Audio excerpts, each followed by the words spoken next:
ಅನ್ನ ಅಕ್ಷರ ಕ್ರಾಂತಿ ಮೂಡಿಸಿದ ಅನ್ನದಾನ ಶ್ರೀಗಳು.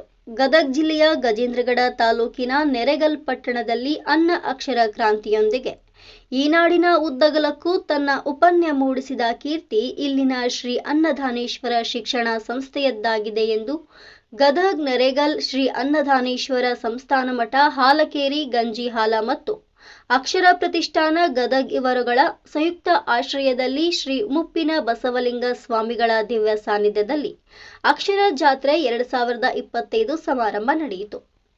ನೆರೆಗಲ್ ಪಟ್ಟಣದಲ್ಲಿ ಸ್ವಾತಂತ್ರ್ಯ ಪೂರ್ವದಲ್ಲಿಯೇ ಶೈಕ್ಷಣಿಕ ಕ್ರಾಂತಿಯನ್ನ ಮಾಡಿದ ಇಲ್ಲಿನ ಶ್ರೀಮಠದ ಕಾರ್ಯ ಶ್ಲಾಘನೀಯವಾಗಿದೆ.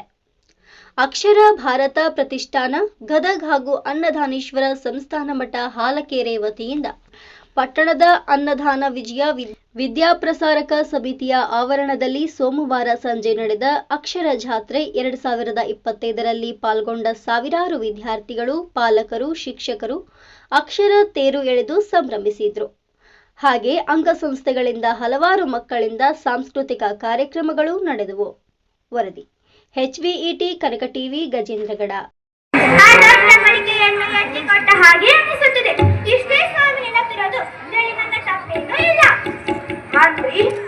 ಈಕೆ ಹೇಳುವುದರಲ್ಲಿ ನಿಜಾಂಶವೇ ಇದೆ. ಮೇಲೆ ಕಾಣುವುದೇ ಎಂದು ಒಳಗೆ ಇರುವುದೇ ಇನ್ನೊಂದು.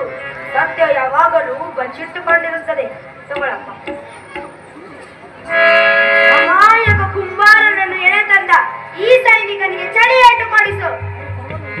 ಈ ಸೈನಿಕನಿಗೆ ಕೊತ್ವಾಲ ಮತ್ತು ಅವರ ಕುದುರೆಯನ್ನು ಎಳೆ ತರಲು ಹೇಳು. ಅಪ್ಪಣೆ ಪ್ರಭು. ಹೋಗಮ್ಮ. ಕೊತ್ವಾಲ ಕೊತ್ವಾಲ ಕೊತ್ವಾಲ. ಹಾಗೂ ಮುದ್ದು ಮಕ್ಕಳೇ, ಈಗ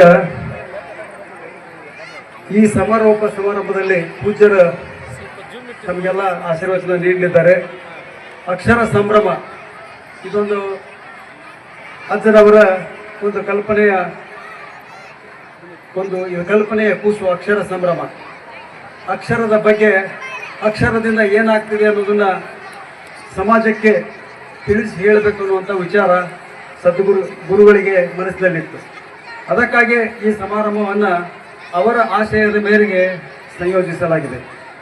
ಅಕ್ಷರ ಅಂದರೆ ಎಂದೂ ನಾಶವಾಗಲಾರದ್ದು, ಜ್ಞಾನವೂ ನಾಶವಾಗಲಾರದ್ದು. ಇವತ್ತ ಜಗತ್ತಿನ ನಿರ್ಮಾಣ ಜ್ಞಾನದಿಂದ ಆದರೂ ಸಹಿತ ಜ್ಞಾನ ಬರಬೇಕಾದ್ರೆ ಅಕ್ಷರಗಳ ಮೂಲಕ ಮೊದಲು ಅಕ್ಷರಗಳು ಇರಲಿಲ್ಲ, ನಂತರ ಅಕ್ಷರಗಳು ಬಂದವು. ಜ್ಞಾನ ಮತ್ತು ಅಕ್ಷರಗಳನ್ನು ಈ ಭಾಗದಲ್ಲಿ ಪೂಜ್ಯ ಅನ್ನದಾನೇಶ್ವರರು ಸ್ವತಂತ್ರ ಪೂರ್ವ ಮೊದಲೇ ಇಲ್ಲಿ ವಿದ್ಯಾಸಂಸ್ಥೆಗಳನ್ನು ಸ್ಥಾಪಿಸಿ ಈ ಭಾಗಕ್ಕೆಲ್ಲ ಎಲ್ಲರ ಎದೆಯಲ್ಲಿ ಅಕ್ಷರಗಳನ್ನು ಬಿತ್ತಿದಂಥ ಮಹಾಸ್ವಾಮಿಗಳು ಯಾರು ಅಂತಂದರೆ ಬೆತ್ತದಾಸನವರು, ಹಿರಿಯ ಗುರು ಅನ್ನದಾನೇಶ್ವರರು.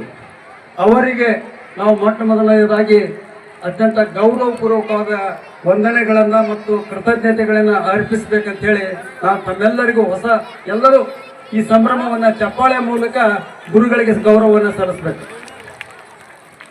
ನಾಶ ಅಂತ ಅಕ್ಷರ ಅಂದ್ರೆ ನಾಶವಿಲ್ಲದ್ದು. ಯಾವುದಕ್ಕೆ ನಾಶವಿಲ್ಲ? ನಮ್ಮ ಕಣ್ಣಿಗೆ ಕಾಣುವುದಕ್ಕೆ ಎಲ್ಲದಕ್ಕೂ ನಾಶ ಅದ. ಕಣ್ಣಿಗೆ ಕಾಣದೇ ಇರ್ತಕ್ಕಂಥದ್ದು ಯಾವುದು ಅಂತಂದ್ರೆ ಭಗವಂತ. ಆ ಭಗವಂತ ಎಲ್ಲದರೊಳಗೂ ಅದಾನ. ಆ ಭಗವಂತನನ್ನ ಕಣ್ಣಿಗೆ ಕಾಣತಕ್ಕಂಥ ಎಲ್ಲದರೊಳಗೂ ಎಲ್ಲವೂ ಅದಂತ ಸ್ವೀಕಾರ ಮಾಡ್ಲಿಕ್ಕೆ ನಾವು ಕಲಿಬೇಕಾಗಿದೆ. ಎಲ್ಲ ಈ ಪ್ರಪಂಚದೊಳಗೆ ಏನೂ ಇಲ್ಲ ಅಂತ ಅನ್ನೋದಿಲ್ಲ, ಎಲ್ಲವೂ ಅದ. ಇರೋದನ್ನ ಪೂರ್ಣ ಮನಸ್ಸಿನಿಂದ ಸ್ವೀಕಾರ ಮಾಡ್ಬೇಕು. ನಾವು ಇಲ್ಲಿ ಏನದ ಅಂತಂದ್ರೆ ಜಗತ್ತಿನೊಳಗೆ ಏನೂ ಇಲ್ಲ. ಈ ಸಂಸ್ಥೆ ಒಳಗೆ ಏನದ ಅಂತ ವಿಚಾರ ಮಾಡಿದ್ವಿ ಅಂತಂದ್ರೆ ಏನೂ ಇಲ್ಲ ಅಂತ ಅನ್ಸುತ್ತೆ. ಎಲ್ಲ ಅದ ಅಂತಂದ್ರೆ ನಾವು 2 ದಿನಗಳಿಂದ ನೋಡ್ತಾ ಹೋದ್ವಿ. ಎಲ್ಲವೂ ನಾವು ಈ ಸಂಸ್ಥೆ ಒಳಗೆ ಮಕ್ಕಳ ಪ್ರತಿಭೆ ಒಳಗೆ ಇಡೀ ಬ್ರಹ್ಮಾಂಡವನ್ನ ತೋರಿಸಿದ್ರು. ಸೃಷ್ಟಿ ಹೆಂಗಾಯಿತು, ಇಲ್ಲಿ ಲಯ ಹೆಂಗಾಗತ್ತೆ, ಹೆಂಗ ಭೂಮಿ ಹುಟ್ಟಿತು, ತಮ್ಮ ವಿಜ್ಞಾನದ ಹೊಸ ಒಂದು ಪ್ರಯೋಗಗಳ ಮೂಲಕ